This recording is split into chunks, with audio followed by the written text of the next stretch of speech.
আমি নিজেও এআই। এক হুজুর সে ওয়াজ করতেছে, সামনে হাজার হাজার জনতা। হুজুর বলতেছে যে বর্তমান এআই একটি ভয়ঙ্কর ফিতনা, আপনারা এআই থেকে বেঁচে থাকবেন। সবচেয়ে সুন্দর বিষয় হচ্ছে আমি নিজেও এআই। আপনারা বিশ্বাস করবেন না, আমিও এআই, আমাকেও মুন্না ভাই বানাইছে। যে এক ব্যক্তি, তার নাম ইয়াহিয়া তাকি, বয়স এত, তার আমার একটা ছবি সেখানে দিলেন এবং বললেন যে উনি মানুষের সামনে একটা বিষয়, এই বিষয়ে কিছু কথা বলছে, এটা তুমি বানিয়ে দাও। আপনি স্ক্রিপ্টটাও লিখে দিলেন। আমি কোনো দিন হয়তো ওই মানুষদের সামনে এরকম কোনো কথা বলি নাই, কিন্তু এআইয়ের দ্বারা হুবহু আমাকে নিয়ে এমন ভিডিও বানানো সম্ভব যেটা দেখলে আমার বাপেও বুঝবে না যেটা নকল। এআই বর্তমান যে ফিতনা ছড়াচ্ছে তা থেকে বাঁচার উপায় কি? আমরা গত সপ্তাহে না কবেও যেন এআই প্রসঙ্গে বলেছিলাম, বর্তমান আধুনিক যেই ফিচারগুলো আমাদের সামনে আসছে এর মধ্যে অন্যতম একটা ফিচার হচ্ছে আর্টিফিশিয়াল ইন্টেলিজেন্স, কৃত্রিম বুদ্ধিমত্তা। সেই কৃত্রিম বুদ্ধিমত্তাকে কাজে লাগিয়ে হুবহু মানুষের মতো আকৃতি ভিজুয়ালাইজেশন করে তৈরি করা হচ্ছে। অর্থাৎ এআই দিয়ে আপনি যদি এআইয়ের আপডেট যে ভার্সনগুলো সেখানে বলেন যে এক ব্যক্তি, তার নাম ইয়াহিয়া তাকি, বয়স এত, তার আমার একটা ছবি সেখানে দিলেন এবং বললেন যে উনি মানুষের সামনে একটা বিষয়, এই বিষয়ে কিছু কথা বলছে, এটা তুমি বানিয়ে দাও। আপনি স্ক্রিপ্টটাও লিখে দিলেন। আমি কোনো দিন হয়তো ওই মানুষদের সামনে এরকম কোনো কথা বলি নাই, কিন্তু এআইয়ের দ্বারা হুবহু আমাকে নিয়ে এমন ভিডিও বানানো সম্ভব যেটা দেখলে আমার বাপেও বুঝবে না যেটা নকল। এমন দৃশ্য এখন আছে না নাই? যারা সচেতন তারা জানেন। আমার মিডিয়াতে যিনি কাজ করে সে হঠাৎ করে আমাকে দেখালো যে দেখেন হুজুর, আমি তো দেখে ভয় পেয়ে গেছি যে এক হুজুর সে ওয়াজ করতেছে, সামনে হাজার হাজার জনতা। হুজুর বলতেছে যে বর্তমান এআই একটি ভয়ঙ্কর ফিতনা, আপনারা এআই থেকে বেঁচে থাকবেন। সবচেয়ে সুন্দর বিষয় হচ্ছে আমি নিজেও এআই। হুজুর বলতেছে, তো আমি প্রথমে দেখে বুঝতে পারি নাই, পরে দেখলাম যে টোটালটাই বানিয়েছে কম্পিউটারের মাধ্যমে, হুবহু মানুষের মতো আকৃতি। এখান থেকে আরেকটা সাবধানতার বিষয় হচ্ছে, যেই সমস্ত মেয়েরা ফেসবুকে ছবি আপলোড দেয়, এই ছবিগুলো নিয়ে আর্টিফিশিয়াল ইন্টেলিজেন্স এআইকে কাজে লাগিয়ে অনেক খারাপ ভিডিও বানানো যায়। আপনার ঘরের মা বোনও কিন্তু এআইয়ের ফিতনা থেকে নিরাপদ নয়। এটা ভয়ঙ্কর বিষয়। কারণ প্রযুক্তির দুইটা সাইড থাকে, একটা সাইড হচ্ছে ভালো, যেমন এআইকে কাজে লাগিয়ে আপনি কোরআন হাদিসের অনেক রিসার্চ করতে পারবেন, আপনি এআইকে কাজে লাগিয়ে অনেক জ্ঞান অর্জন করতে পারবেন, এটা প্রযুক্তির ভালো সাইড। আর প্রযুক্তির খারাপ সাইড হচ্ছে এআই দিয়ে আপনি মিথ্যা বিভ্রান্তিকর ভিডিও বানিয়ে মানুষের ভেতরে আপনি মিথ্যাকে পুশ করতে পারবেন। আল্লাহ তাআলা প্রযুক্তির ভালো সাইডগুলো আমাদেরকে দান করুক, খারাপগুলো থেকে বেঁচে থাকার তৌফিক দান করুক। মুহররম মাসের আমলগুলো কি কি সংক্ষিপ্ত আকারে বলছি। মুহররম মাসের 1 নাম্বার আমল হতে পারে হাদিসের মধ্যে যেটা এসেছে, ফিহি ইয়াউমুন তাবাল্লাহু আলাইহি, এই দিনে, এই মাসে একটি দিন আছে যেদিন আল্লাহ তাআলা তওবা কবুল করেছেন, ওয়া ইয়াতুবু আলা কওমিন আখারিন, এবং অনেক জাতির তওবা এই দিনে কবুল করা হবে। এই জন্য এই মুহররম এবং আশুরার 1 নাম্বার আমল হতে পারে তওবা এবং ইস্তিগফার। 1 নাম্বার আমল তওবা, ইস্তিগফার, আল্লাহর কাছে মাফ চাওয়া। 2 নাম্বার, মুহররম মাস নফল রোজার মাস, আর বিশেষত আশুরার সিয়াম আদায় করা, এটা 2 নাম্বার আমল।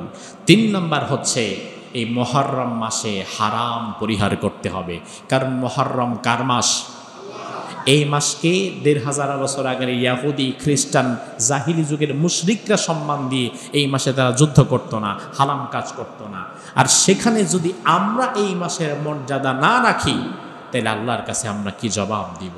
এই জন্য এই মাসে যাবতীয় গুনাহের কাজগুলো আমাদেরকে রেস্ট্রিকশন করতে হবে।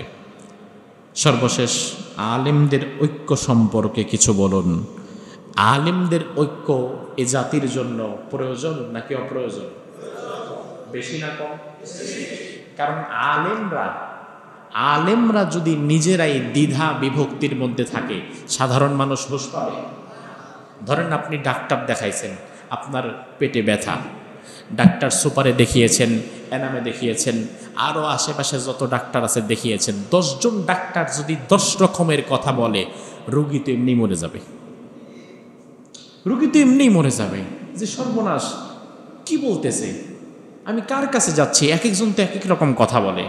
এখন ওলামায়ে কেরাম যদি এক একজন এক এক ভাষায় কথা বলে, এই জাতীয় তেমন শেষ হয়ে যাবে এবং ধীরে ধীরে আলেমদের প্রতি মানুষের আস্থা নষ্ট হয়ে যাবে।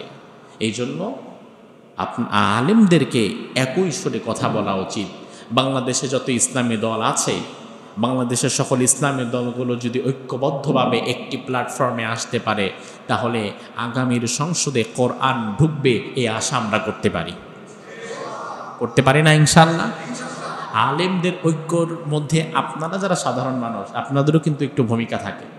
আপনারা যখন কোনো আয়োজন করবেন ঘরোয়া পরিবেশে বা বাহিরে, আপনারা চেষ্টা করবেন আপনাদের আশেপাশের 5-7 জন আলেমকে একসাথে বসানোর, এক টেবিলে বসানোর। যেমন আমার সাথে কোনো দিন ধরুন মডেল মসজিদের খতিব সাহেবের দেখা হয় নাই, কিন্তু আপনার কোনো একটা আয়োজনে আমিও মেহমান, উনিও মেহমান, আমরা 3-4 জন আলেম যদি একসাথে বসি, এক বেলা খাই, কিছু ভালো মন্দ কথা বলি, তাহলে দেখবেন পরবর্তীতে তার বিষয়ে আমার কোনো কথা বলতে গেলে ভাবা লাগবে যে ওই মানুষটা তো কিছুদিন আগে আমার সাথে ছিল, তার ভুল যদি হয়ও আমি মানুষের সামনে সেটা বলি কিভাবে। যেমন আমি আমার মাদ্রাসায় প্রতি বছরের মাহফিলে আমি ভিন্ন ভিন্ন কিছু করার চেষ্টা করি যতটুকু আমার দ্বারা সম্ভব। বিগত 2 বছর আমি যেটা করেছি, আমার মাদ্রাসার বার্ষিক যে প্রোগ্রাম, সেখানে আমি বিভিন্ন ধারার আলেমদেরকে একত্রিত করি। আহলুল হাদিস আলেম সেখানে থাকে, জামাত ইসলামের আলেম সেখানে থাকে, আবার কওমি অঙ্গন থেকে একজন বড় আলেমকে আমি সেখানে রাখি। স্বাভাবিকত আমাদের দেশে এই দৃশ্য বিরল, এক কেন্দ্রিক আলেম আরেক কেন্দ্রিক আলেমের সাথে প্রোগ্রামে খুব একটা যায়ও না, থাকেও না, পাবলিক তাদেরকে ওইভাবে দাওয়াতও করে না। কিন্তু আমি আলেমদের ঐক্য নিয়ে কাজ করি। আমার যে কোনো জায়গায় আমি সকল শ্রেণীর আলেমকে একত্রিত করি। এবং আগামী শনিবার আপনাদেরকে দাওয়াত দিয়ে দেই আজকে, আগামী শনিবার ইনশাআল্লাহ আমার মাদ্রাসার বার্ষিক যেই প্রোগ্রাম, বার্ষিক মাহফিল, সেখানেও আপনারা দেখবেন কয়েক অঙ্গনের বড় বড় আলেমরা সেখানে থাকবে। আপনাদেরকে দাওয়াত দিচ্ছি, আপনারাও সেখানে যাবেন ইনশাআল্লাহ, পারবেন না? সেখানে থাকবে কারি মাওলানা আব্দুল্লাহ আল আমিন সাহেব, সেখানে থাকবে আল্লামা খালেদ সাইফুল্লাহ আইয়ুবী সাহেব, সেখানে থাকবে আমাদের তরুণদের আইডল শেখ আব্দুল হাই সাইফুল্লাহ সাহেব। এই কেন্দ্রিক বড় বড় আলেম যারা, তাদেরকে নিয়ে সেখানে আয়োজন হচ্ছে আগামী শনিবার সন্ধ্যার পর থেকে মধ্যরাত পর্যন্ত। তো এইভাবে করে আলেম, বেশ কিছু জায়গার আলেমদেরকে একত্রিত করতে হবে। আমার তো প্ল্যান আছে, আমার ইচ্ছা আছে, যদি আল্লাহ তাআলা কখনো সুযোগ দেয়, আমি একটা প্রোগ্রাম করে সেখানে শেখ আহমদুল্লাহ সাহেব, গিয়াসউদ্দিন তাহিরি সাহেব, বাইতুল মুকাররমের খতিব সাহেব সহকারে কয়েক ধারার আলেমকে একত্রিত করে মানুষের সামনে উপস্থাপন করব ইনশাআল্লাহ। কারণ সকল মাসলাকের লোকে আসো, কারণ তাহিরি সাহেবের অনেক খারাপ বিষয় আছে, আবার তার মধ্যে অনেক ভালো বিষয় আছে না? যেমন তার কথাও তো কিছু মানুষ শোনে। এখন তিনি যদি বাহিরে তার জবানকে আরেকটু কন্ট্রোল করে, আর আলেমরা যখন আলেমদের সাথে বেশি মিশবে, তখন তার আমল, আখলাক, চলাফেরা, ভাষা সব কিছুর পরিবর্তন আসবে, তাই না?